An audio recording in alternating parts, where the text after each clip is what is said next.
Hey everybody, this is Miss Ramsey. I am at home and I hope you are too, staying safe. I thought it would be a good idea that I read to you every day because we all know that you love the Serafina books.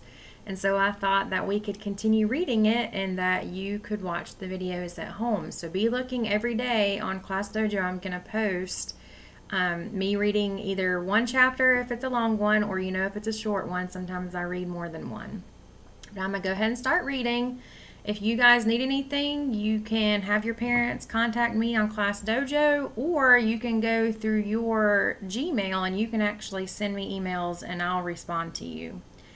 Alright, so the last chapter, because I know that it's been a long time since we've read, the last chapter that we read, if you remember, Serafina called herself the guardian of Biltmore Estate, and she has been invited to go to the fancy dinners at the Biltmore house. And remember, she wasn't used to doing that because she was catching rats and living in the basement. But if you remember the last chapter, Essie was helping her get ready, and she did her hair and makeup.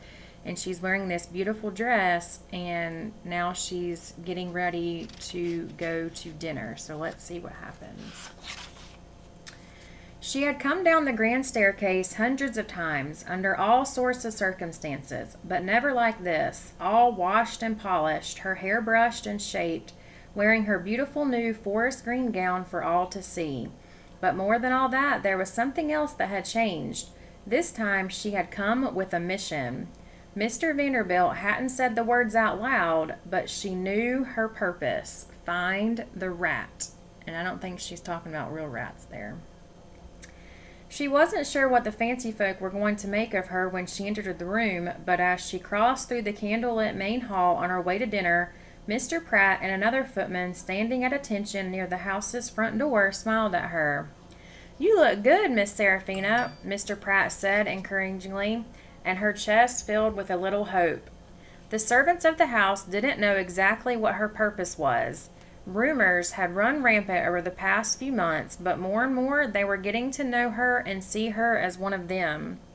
So before they didn't see Serafina at all in the house, and now they're kind of having to get used to seeing her.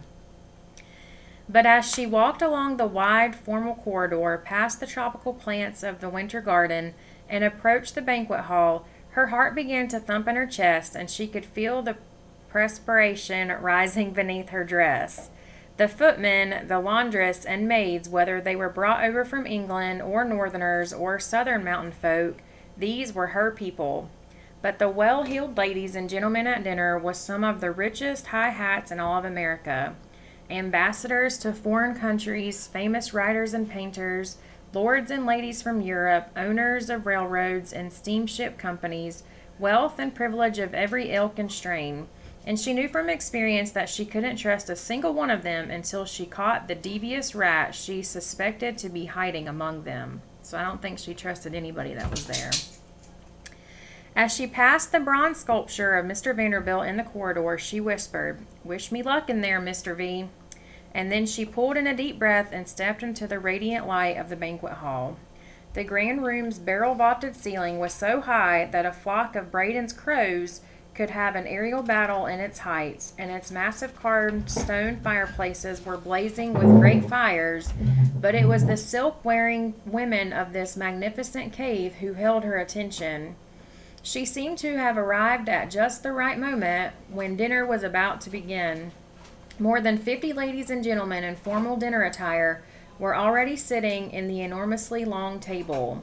The grand event was set in lavish Vanderbilt style, with silver serving trays, crystal goblets, and fine Biltmore china among vast sprays of flowers, and a silver candlelight rising above, casting in all in a glowing light.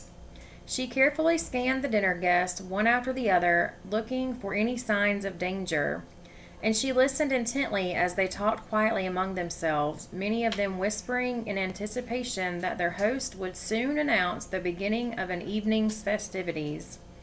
Mr. Kettering, the hunter she'd seen from her window earlier that day, came into the room behind her, looking flustered that he was late.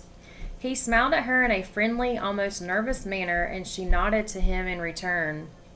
"Oh, Seraphina," Miss Vanderbilt said as she bustled toward her and guided her gently forward into the room. "Come in, come in. Mr. Vanderbilt told me that you would be joining us.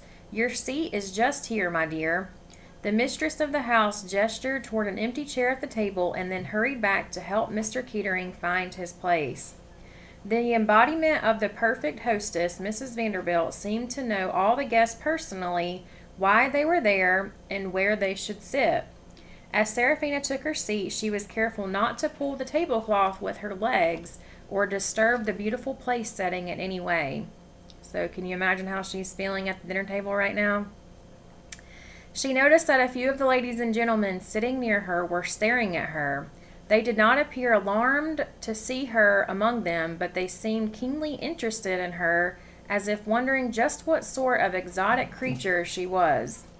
Once she took her place at the table, she realized she was sitting in the exact seat in which Braden normally sat. It felt so wrong, like Braden had died, and now everyone, including her, was just fine with it and going on with their lives. He should be here, she thought fiercely, as a pang of loneliness swept through her.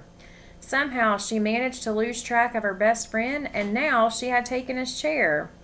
"Hello, young lady," a woman said in a kindly voice tinged with a New York accent. "Hello," Seraphina said, a little surprised that the woman next to her had turned to speak with her. She was an elderly, stately woman in an expensive gown and wearing an elaborate diamond necklace. "My name is Mrs. Ascott. What's yours?" "I'm Seraphina," she said, sitting up. "That's a very nice name. And from where do you hail?" Seraphina thought it might be a bit melodramatic to say the basement, so she said, "Around these parts." "Ah," the woman said, seeming delighted, "so you're a local girl." "Yes, very local," Seraphina agreed. In between her comments about the loveliness of the table settings and the particularly breathtaking hue of the Vanderbilt's candlelight, Mrs. Ascott took a sip from her water glass. Seraphina tried to drink from her own glass, but ended up taking too big of a gulp, and the water dribbled down her chin as she quickly growled and wiped it away. She despised drinking water that had been sitting still in a glass. She was far more used to drinking straight from the faucet in the utility sink in the basement. So wow, she didn't even drink out of a glass. As Seraphina tried to focus on the job she'd come for, Mrs. Ascott spoke with her in a polite and pleasant fashion. But Seraphina couldn't help glancing down the length of the long table full of glittering guests. Her ears were keen enough that she could hear almost all of their conversations. The flurry of words came to her in a crisscrossing jumble of traveling stories, hunting tales, and comparisons of the latest clothing styles. But none of them seemed like evil conspiracies or treacherous plots. Despite what she had been imagining in her twitchy mind, everyone here seemed harmless. You think everybody there was harmless? Was this where she belonged now? Were these her new people? If she was wearing an extravagant gown and hobnobbing with the most fashionable members of society, did that make her a civilized person? At the very end of the table, several gentlemen were talking to Mr. Vanderbilt.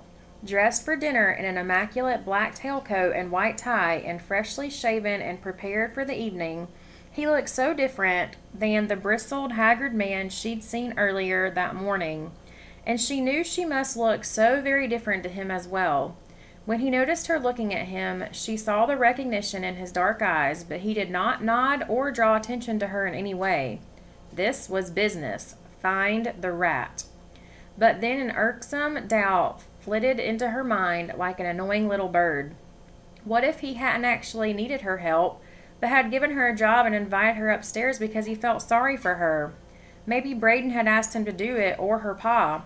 Maybe she was just imagining all these dangers and dramas and adventures in the night, just remnants of a past that her troubled mind was having difficulty letting go of. The nerve-wracking peace and quiet, she had called it. What if the people who cared for her were even more aware of her problems than she was herself, and they had conspired to help her? So she's thinking, maybe I don't really have a job to do. Maybe he just feels sorry for me. But before she could dwell on it too long, she spotted the furry, dark gray shape of Smoke. Remember who Smoke was? Slinking slowly under the table right before the feet of an unknowing Mrs. Acott, and there was Ember, madly clawing her way up the rare 16th century Flemish tapestry on the wall. Serafina hissed in exasperation just loud enough for Ember to hear, letting the little scoundrel know that she better make herself scarce and quick. "Oh, are you all right?" Mrs. Ascott asked her, seeming to think that she had choked on her drink again. "I'm all right, thank you," Serafina muttered, trying to avoid sounding and looking like a wild, snarling, yellow-eyed beast. But glancing quickly at the people around her, she was relieved to see that most of them were far too occupied with chatting with their neighbors and drinking their drinks to notice anything else. All except one.